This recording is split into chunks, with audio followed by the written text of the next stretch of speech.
26, 27 அவர் தாயை நோக்கி அதோ உன் மகன் என்றார். பின்பு அந்த சீஷனை நோக்கி அதோ உன் தாய் என்றார். அந்நேரம் முதல் அந்த சீஷன் அவளை தன்னிடமாக எடுத்துக்கொண்டார். அல்லேலூயா, அல்லேலூயா. ஒருவர் எடுத்து வாசிப்போம். அப்போஸ்தலர் 1:2.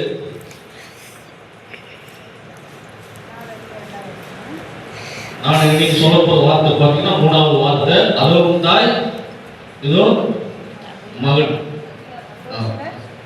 அப்போஸ்தலர் 1:2. அவர் எடுத்துக்கொள்ளப்பட்ட நாள் வரைக்கும் செய்யவும் உபதேசிக்கவும் தொடங்கின எல்லாவற்றையும் குறித்து முதலாம் பிரயாணத்தை பண்ணினேன். அல்லேலூயா, அல்லேலூயா.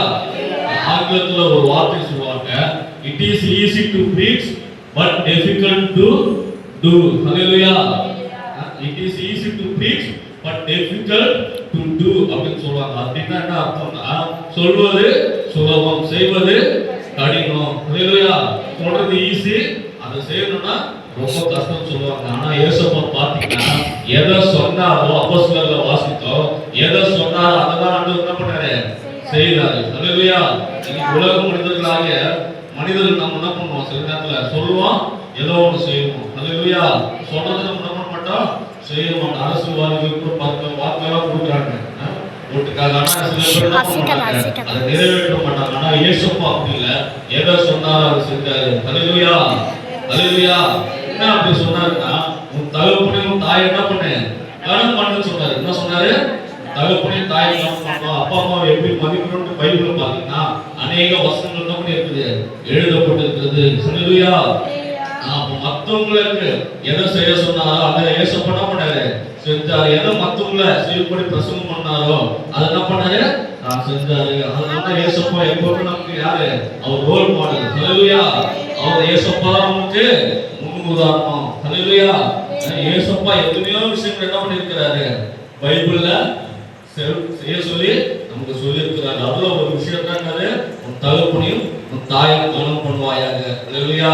நம்ம உயிரோடு முதல்ல என்ன பண்ணுகிறோம், சில நேரத்துல எத்தனை பேர் பாத்தீங்கன்னா முதியோர்களுக்கு என்ன பண்றோம், தாயும் தகப்பனையும் சேர்த்துறோம். இயேசுப்பா பார்த்தோம் மரண தருவாயில உயிர் போற சூழ்நிலையில அதிகமா அடிக்கப்பட்டு காயப்பட்டு என்ன பண்ணாரு, அந்த வலியின் மத்தியில கூட என்ன பண்ணாரு, மரண தருவாயில கூட தாயை என்ன பண்ணாரு, கனம் பண்ணினாரு. அல்லேலூயா. தாயை நேசிச்சாரு. அல்லேலூயா. என்ன பண்ண, தாயை குறித்து யோசிக்கிறாரு. அல்லேலூயா. முதல்ல என்ன பண்ணாரு, கனம் பண்ணினாரு, நேசித்தாரு, யோசித்தாரு. தான் மறித்து விட்டா தன் தாயை யார் பார்த்துக் கொள்வாங்க என்று என்ன பண்ணாரு. அதனாலதான் ஆண்டவர் என்ன பண்ணாரு, தன்கிட்ட அன்பார்ந்த சீசனாகி யோவான் கிட்ட ஆண்டவர் என்ன பண்ணாரு, ஒப்படைத்தாரு. அல்லேலூயா. நம்ம என்ன பண்றோம், நம்ம தாய் பேச்சு என்ன பண்ண மாட்டோம், கேட்க மாட்டோம். அல்லேலூயா. தகப்பன் பேச்ச கேட்க மாட்டோம். ஏன் இங்க தாயை மாற்றம் போடுதுன்னா, அதுக்கு முன்னாடியே யோசிப்பு என்ன பண்ணாரு, மறித்து விட்டார் என்று வேத ஆராய்ச்சியாளர்கள் அதை சொல்லுகிறார்கள். அல்லேலூயா. இந்த உலகத்துல யாரையும் என்ன பண்ண மாட்டோம், நம்ம நம்ப மாட்டோம். நம்ப மாட்டோம். உலகத்துல யாரையும் என்ன பண்ண மாட்டோம், நம்ப மாட்டோம். ஆனா இயேசுப்பா பாருங்க, தான் சீசனை முழுமையாக என்ன பண்ணாரு, நம்பினாரு. அல்லேலூயா. அதனால பெரிய பொறுப்பு என்ன பண்ணாரு, அவனுக்கு கொடுத்த தாயை பார்த்துக் கொள்ளும்படியாக. அது மாத்திரம் இல்ல, யாருக்கிட்ட என்ன பொறுப்பு கொடுக்க வேண்டும் என்று இயேசுப்பா இருந்தாரு, அறிந்திருந்தாரு. அல்லேலூயா.